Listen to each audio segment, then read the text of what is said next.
So now we only have 2 questions this week. This is from Jacob Mahoney. Hey guys, I just found your podcasts and I'm loving them. I wanted to write in and ask you a question. What kinds of differences do you think we will see next generation? Are graphics as big of a deal as they used to be? No, I mean, Moose and I have said this 1,000 times. Like, we'd rather have a smooth 60 frames a second at 1080 or 1440p than, the best looking 4K game that runs, sub 30. Mm-hmm. So, I think 4K is a given next gen, but like, I would really like to see them go the extra mile and be like, look, all of our games run at 60 frames a second natively. Mm-hmm. What I'd have no problem with them just being like, this would be cool. 1080p locked at 60 frames a second, 4K is locked at 30.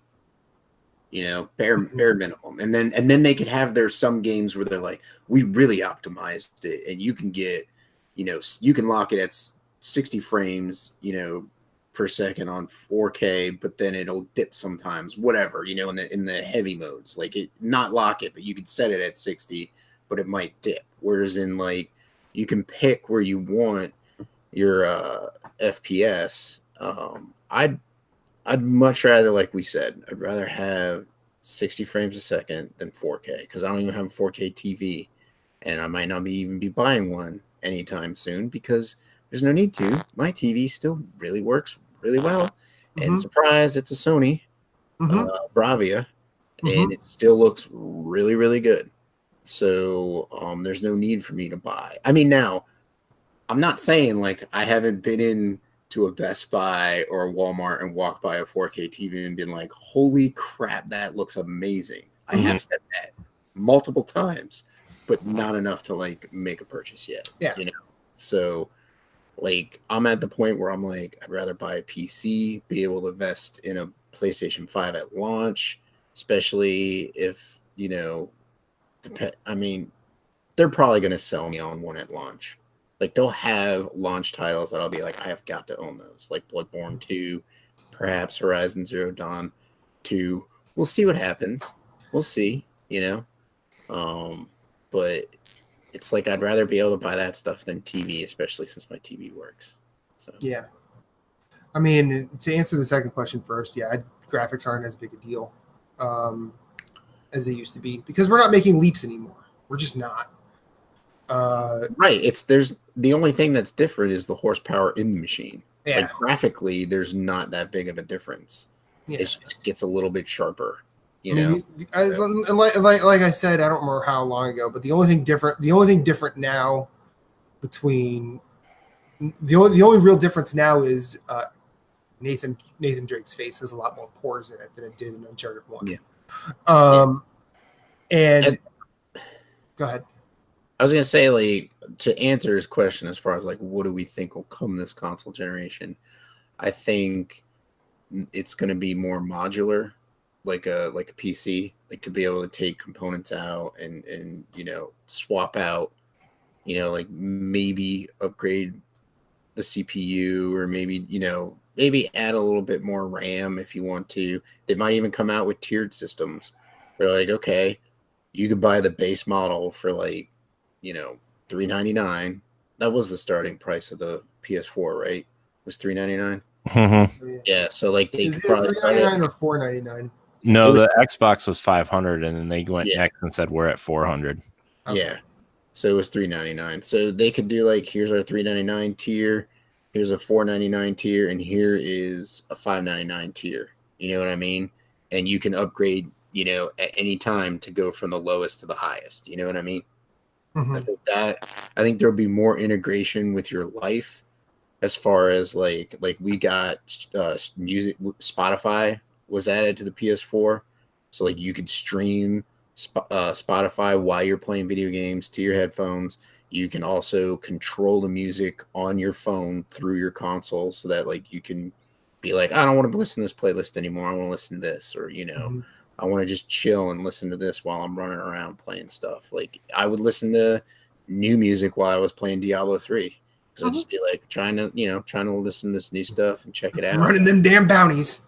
Yeah, doing the bounties and doing the greater risks, and so I think that kind of stuff is what we're gonna get in the next gen. I think in all honesty, I think Xbox made a Pro controller. I think an Elite controller. Sorry. Mhm. I think Sony's going to have to step up their game and release one. And I think it's going to have to become standard because like there's so many PC games that are coming out on consoles, and there's so many games that require more and more buttons, and it's like just give me that option. You know what I mean? Put a controller that has paddles out there so that I don't have to take my fingers off the stick when I'm playing a first person shooter. Like I can just have like the jump buttons be on the paddle, to reload or whatever, you know what I mean, so that I can just keep going and going and going, so but that I think we'll get that. Hopefully, if not that, we'll get something better with better integration for Sony. Xbox's Elite controllers is actually pretty dang good, so Really I don't think they have to do anything. I mean, I could see that being the highest tier. If they tier the systems and they say, okay, well, at the highest tier, you also get an Elite controller from Xbox, or you get like a paddle controller from Sony. Like they went out and partnered with Scuff, so it could be the Scuff controller. I think it was the Vantage and the Impact. Yeah. Which I don't buy the Vantage. Buy the first one. I think the first one was the Impact. Buy that one because the Vantage is not good. So Yeah, they've had some problems with it. I don't know. I don't know what the differences will be. I mean, everything you mentioned was nice, but every time it seems like every time we talk about the fixed frame rate, there's like every time we talk about that, it seems like Philip gives us like 2 or 3 reasons why it's still kind of out of reach. Yeah, that's true. He does do a good job at bursting our bubble. Well, not bursting our bubble, but bring us back to reality. Yeah, he's like he's a good guy like that. He's making us sad pandas. Motherfucker is smart when it comes to computer tech. Yeah. But I think that a consistent baseline for running games should be the benchmark. Like at least a solid 45. Like yeah, I don't know what that baseline is because I don't know enough about tech. I mean, there's problems when you launch a game like your Bethesda and launch a game like Fallout 4, and on the Xbox One it's getting down to like in the tens or less frames per second. That's how much it's chugging. Like, I feel like there needs to be less of a push for resolution and more of a push for a standardized frame rate. Like Sony and or Xbox come out and say, listen, all of our games will run at a solid 30, every single one of them, from here until the end of the console life cycle. Yeah, we're going to work to get to 45, and then some games will eventually run at 45, and then we will have some games where you could say I want 60, but it'll obviously dip. You know what I mean? And that's the reality where they set those standards, and every game has to at least meet the bare minimum, or like it's not allowed on the console or something. I also feel like we will probably see a bigger move away from physical media. I feel like a lot more will be going digital. Yeah, I think we'll see experimental price points too. Like maybe a game will come out at $30, $40, $50 instead of 60. I mean, we've seen a lot of that now with Mutant Year Zero was $35. Yeah, that's an odd price point, but it's a good game. It's a good game. I mean, I would have probably paid $50 or $60 for that game. That's a good game. Far Cry 5 or Far Cry New Dawn is I want to say Far Cry 5 New Dawn because it's a continuation. And spoilers for the first game if you haven't played the first game. But anyways, that one's $39.99, and apparently there's more content in it than there was in Far Cry 5. So it's like, okay, I mean, that's pretty badass. So it's just like, I think different price points will be good. I think we'll also see more Steam-like sales, or like we have seen a huge move away from a game staying at 60 forever. Like Yeah. even this late in this console generation, we have seen Activision dropping the price of Blackout and other games, like putting them on sale. I mean, the only time you saw an Activision game on sale was like if you went out Black Friday, like, you know what I mean, after it launched and got a physical copy. Like the digital was rarely ever on sale, and now, like, I picked up Black Ops 4 for like $35. You know what I mean? Maybe not 35. It was like, I think it was $39.99. So it was like $40 instead of $60, you know, when I bought it. And so that was like, I was like, heck yeah. I was like, that's my price point with them. Like, or not my price point, but that's gated entry. It's like, okay, your price is less, you know, so I'll jump in and play your game. Plus, I wonder how many people are going to look at the success of Apex and Fortnite and, you know, the free to play model with, you know, the cosmetic purchases and everything too, you know. Well, I think a lot of people are going to go that route, especially for big multiplayer type stuff. Yeah, it's interesting to me that like that they released Apex Legends and then Battlefield 5's Battle Royale is coming out like in March. I know, and Anthem comes out 2 weeks after Apex. Like, it's just EA is like trying to put everything out before this fiscal year is over.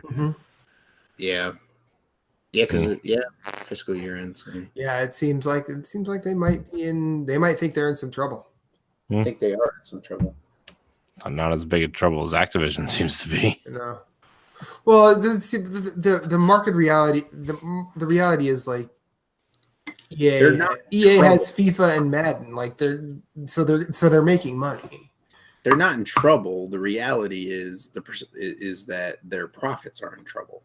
Yeah, like they're not losing money.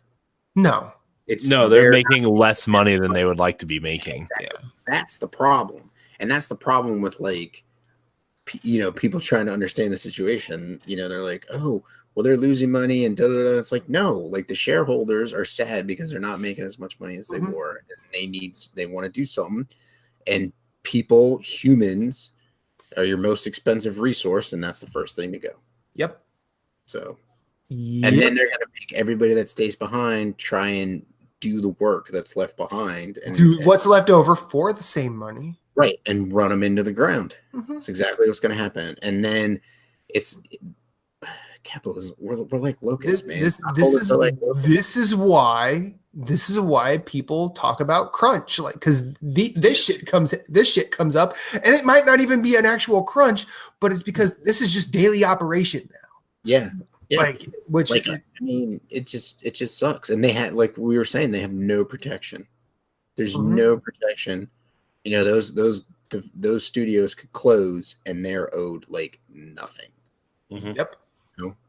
Yep. I mean, it just sucks. I mean, what is nice, at least like at least there's like a community out there that's like, hey, you know, if you're a developer that like lost your job, like reach out to us, and people are, you know, like the rest of the community is like trying to help those people find jobs. You know. Like it just sucks. Yeah. So then you get into like an ethical discussion with yourself on like when you want to buy a game. It's like, should I buy this game or should I not? You know what I mean? So yeah, and like I had to have that discussion about Red Dead. Just like fuck. Yeah. Like I want shit to happen in a vacuum so it's easy. Yeah, you want it to be like, but it doesn't. Like, no, it's like an extremely gray area. Yeah, like extremely gray. Yeah, and I feel like we were saying, like I think a union would help make it more of a black and white, like less gray and less like ethically questionable behavior. If that is even a statement that would work. But yeah. I mean, yeah, it's just, okay. So Corey, do you have anything to add to Jacob Mahoney's question? I think you're the one that spoke the least on that. Okay. So I feel like we can end it there. Because I am 4 minutes past my out. Yep. Sorry. Probably fine. That's fine. It's fine. I'll be good.